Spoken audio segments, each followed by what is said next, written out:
Herzlich willkommen in Wels auf der Con Austria 2019. Ich hoffe, ihr seid gut hier gelandet und wir haben jetzt schon einmal was wirklich Tolles für euch. Wir haben einen Stargast aus die unendliche Geschichte, aus noch vielen mehr. Ladies and Gentlemen, let me introduce Noah HATHAWAY!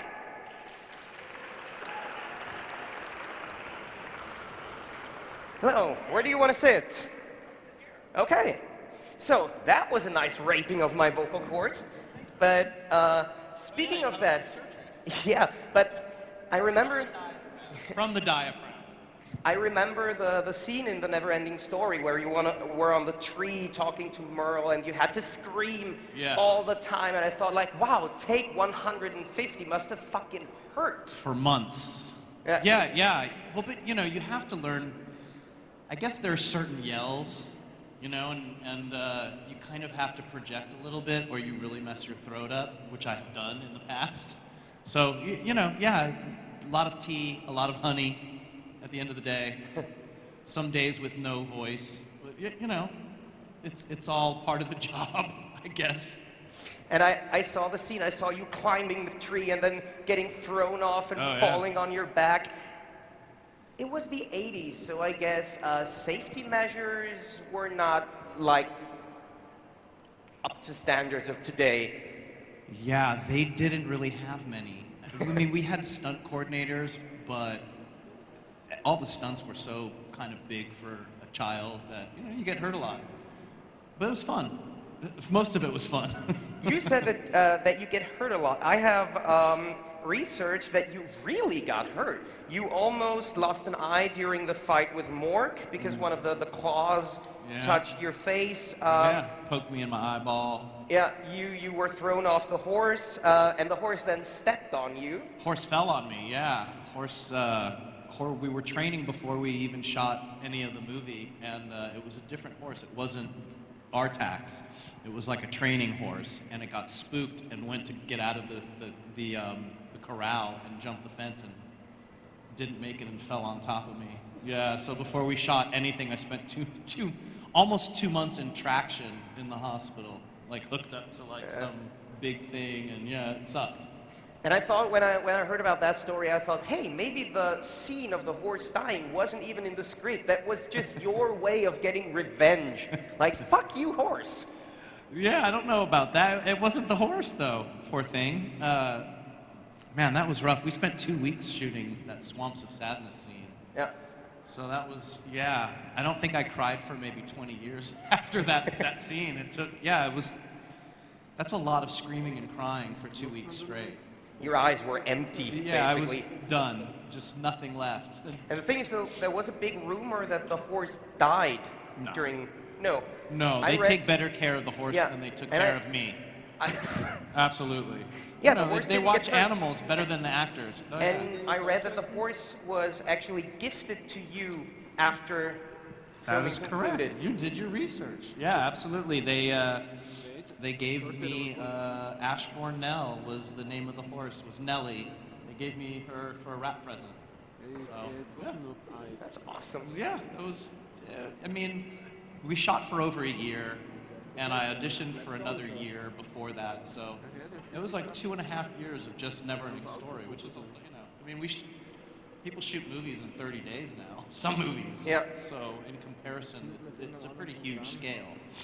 I mean, it is the biggest, most expensive German movie ever made, and when I think about things like that, when I saw you at the Star Movie Theater yesterday and fans were still cheering and yelling and being happy after 35 fucking years, is that anything that you have in mind when you make a movie, that this could be relevant generations after?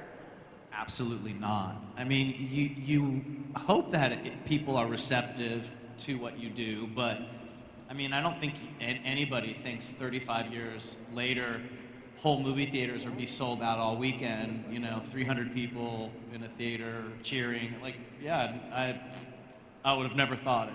I knew the movie was special, and I knew from reading the book and the script that they did something special, that people still, you know, be so in love with the movie. I'm glad to be a part of it. And the thing is, when you say you read the book, the film actually differs quite a bit from the book. Yeah. The movie actually stops halfway through the book, and the author, Michael Ende, says he isn't really happy about the adaptation of the book. How do you say it as a person who read the book, who made the movie? Well, I don't think any writers are ever really happy with how the movie comes out, you know what I mean? Because that's their baby. But for what they did, I think they did a wonderful job.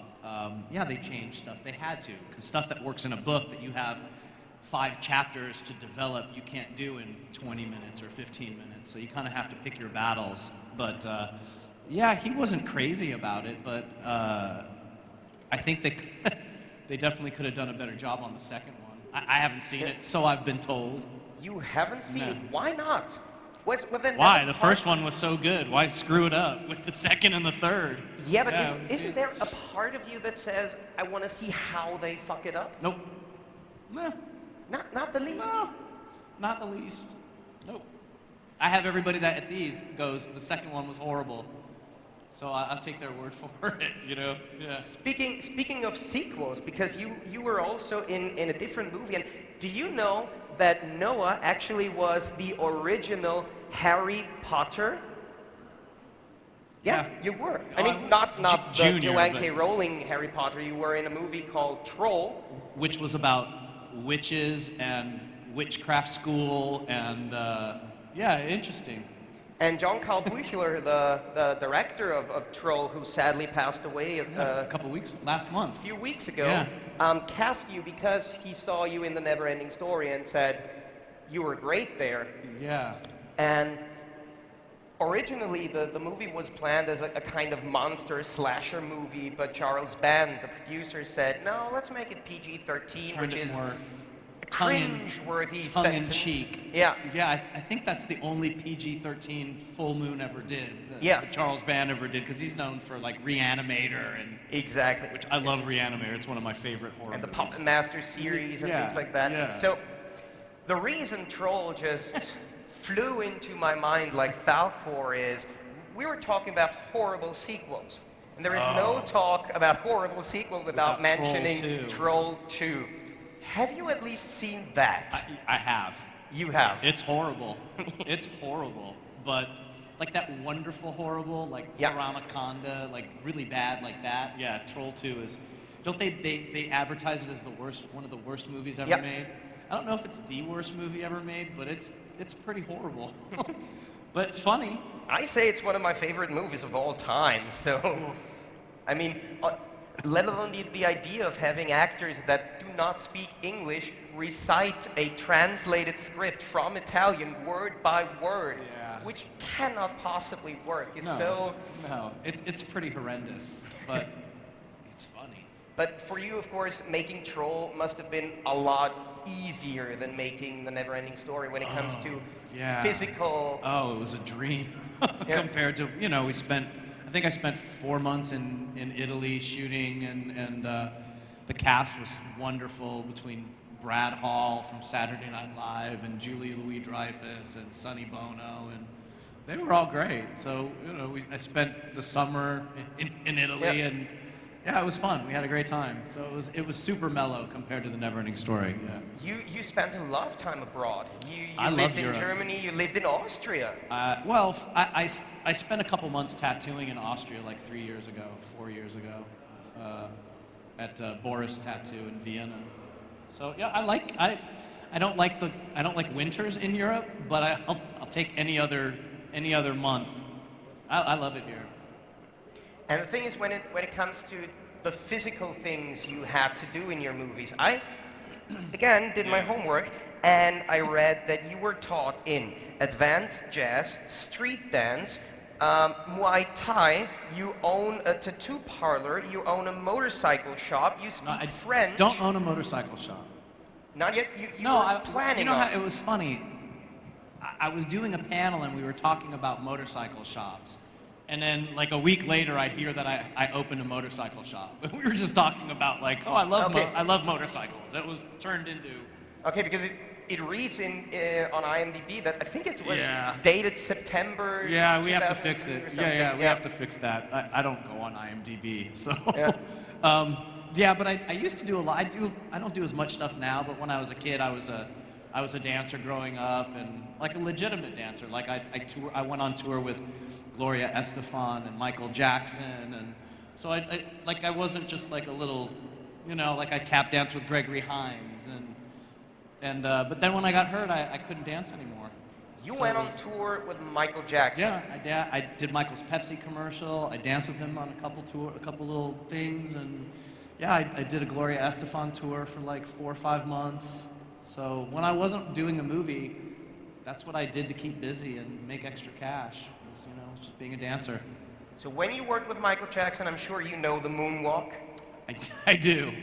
You actually do. You actually want to show us? Oh, I'm not teaching a moonwalk today, but I mean, if you guys, maybe later I'll teach everybody how to do a moonwalk if everybody wants to learn. But yeah, at the end, if Let's hear it from the audience. Would you want to learn how to moonwalk today at Austria Comic Con? Give us a shout if you do.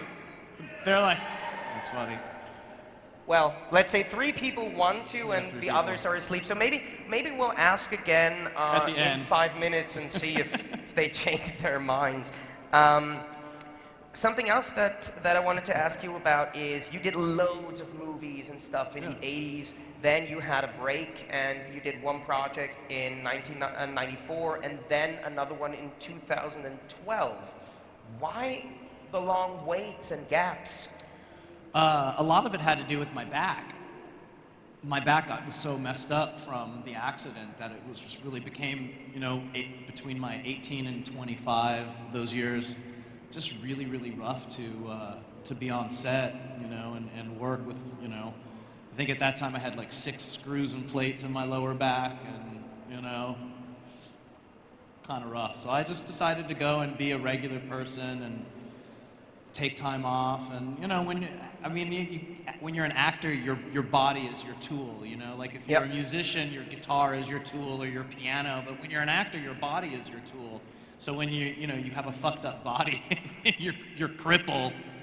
So it took a long time for me to get my back fixed. So finally, last, I don't know, 2 years ago, they had fixed it wrong. So they redid it and fixed it, and now I feel like I'm 20 again. Yeah, so that was the long layoff more than anything. But I mean, I also worked, I got in the business and I started working at 4 years old. So I worked until my early 20s. Normally, you know, you get out of high school or you go to college, you get a job, you spend 20 years on the job, you're ready to retire almost. So at 20, I'd already almost done 20 years of working all the time. You know, I did go to camp at school, like you know what I mean? So my whole life for 20-something years was just that. So it was time just to be like a person and kind of take a little step back and you know, get into trouble and be a team, you know what I mean? Yep. So, which was important. I'm glad I did it too. Yeah. One thing, actually this is your panel, so if you have any questions for Noah, please raise your hand now and we will have microphones for you to pass the question. We have one in the first row. Können wir ein Mikro in die erste Reihe kriegen? Hello? Yes. All right. Hi. So coming back to Galactica, original, first and best. Did you ever see Galactica 80? And what did you think of the reimagining later? I like the new one. I know a lot of people that love the original don't like the new one, but I think they both have their place. You know, people like that campy 80s, late 70s, 80s cheese, which I love, but I like dark stuff too. So, and I love that they made Starbuck a girl. I just like the little changes they made. I thought it was smart and, you know, dark and evil. So I dug what they did. Galactica 80? 1980? Yeah, the 80. Yeah. I only watched one episode. I just wanted to see what I looked like growing up. I like the bikes they had, I like the little flying motorcycles they had, but it was a shit show.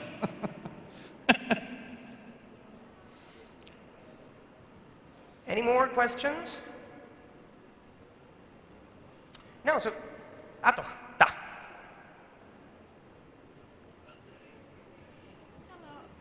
Hello. The question was vroeger fluffy? Was vroeger fluffy? Yes and no. So the exterior was all like foam latex and fur, but then it's on like a metal frame. So it had padding, but it wasn't the most comfortable to sit on, especially when you're getting thrown around kind of, but it was fun. It was fun to ride. Thanks. A couple times I fell asleep on them. And the thing is, because she said Fuchur, that's the original name in Right, German. in German. And I can imagine, if you spell it Fuchur, why they changed the name for the English version. Well, because he would be fucker. Yeah. I mean, it's... They just wanted me to say it. Yeah, let's Yeah. first I think they thought Falcor was translatable a little better in English than fucker. Yeah, but I just imagine That would've been funny. a kid's movie with a... I have to look that one up. I'm sure if like Mad Magazine did it, they would name him Fucker. Yeah. Having a 43-foot dog dragon named Fucker. Named Fucker. Yeah. Yeah. And it's a nice family name, you know? You have Fucker and then you have Motherfucker. That is awesome. That's my second favorite word to say. you can cast Ben Stiller in this. But That's funny, yeah. That's true. and speaking of the German things, because Wolfgang Pearson, the director, is from Germany. He is. And Bernd Eichinger, the producer. And did you know that there are actually 2 different versions of the Neverending Story? I know they have like a 4-hour like German version. It's not 4 hours. The regular German theatrical version is 7 minutes longer, but it's usually like scenes with Bastian and things. Gotcha. And it only has the score by Klaus Doldinger. All the Giorgio Moroder and the song by Limahl are exclusive to the American version. Really? I did not know So the version that was shown in the cinema yesterday was the German version. Oh, okay. So maybe because that's something I thought. Didn't you kind of wonder when we were standing at the exit/entrance and the credits rolled and the song didn't play? I was just happy I didn't have to hear the song. Yeah. How I've often? heard the damn song 8 million times. If I never heard the Neverending Story song, it would be too soon. I love the movie, but the song gets me after a while. Do you know the words? Shall we sing it? Please don't. No, I was in Australia, doing like, they have a big convention like this called Supernova, and we would get on a big bus, all the actors and the artists, and they would have a microphone at the front, and every morning everybody would file onto the bus, and Eric Roberts would start singing the Neverending Story, and the entire bus for the bus ride would sing, for the hour bus ride would sing the Neverending Story. And I would just be in my chair like this, with 30, 40 people singing. For an hour. Well, you know, straight. just to be dicks. Yeah, just to be, every morning for like 2 weeks he would do that. Well, I kind of know how that feels, because when I was a kid, I loved the song Hooked on a Feeling by David Hasselhoff, and I went on a car ride with my parents to Italy, which is like a 12-hour drive, and I had a cassette that was only Torture. Hooga Chaga, Hooga, Hooga, Hooga Chaga. Ooh, that's It's torture. funny I'm still alive. He tried to go get me to, he was in Australia with us, and he was one of the assholes singing the Neverending Story, and he tried to go get us to go to Tasmania to go crocodile wrestling with him. He's funny. He speaks in third person all the time, and he had a t-shirt that said, "Don't hassle the Hoff." Yeah. And he talks about himself like, the Hoff wants to take you to go wrestle some crocodiles. Would you be interested in doing that with the Hoff? David Hasselhoff is a trip.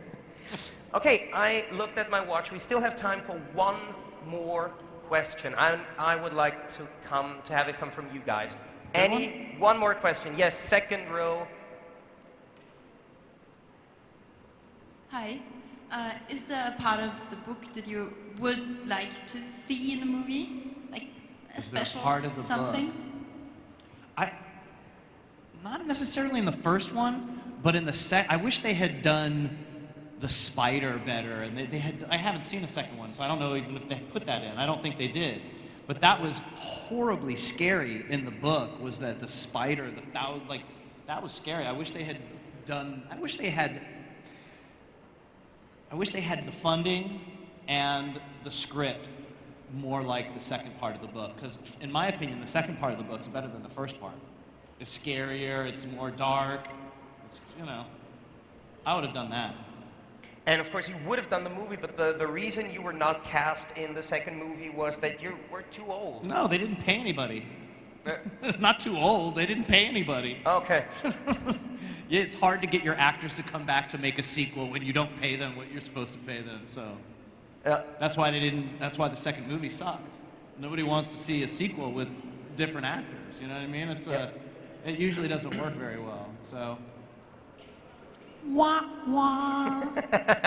Speaking of sequel, this panel is going to continue tomorrow at 12:15. Now, if you want to take a picture with Noah, you can head to the photo ops because he will be right there. You can get his autograph at his booth at the Star Arena. Here on stage, and I have no idea why I'm still doing this in English. Hier auf der Bühne ist jetzt dann in wenigen Minuten mit euch wieder der Daniel mit Maul-Cosplay und wir sehen uns dann um 13 Uhr wieder mit dem Panel mit Kevin und Sam Sorbo. Danke fürs Dasein. Ein Riesenapplaus für Noah Hathaway. Thank you. Bye.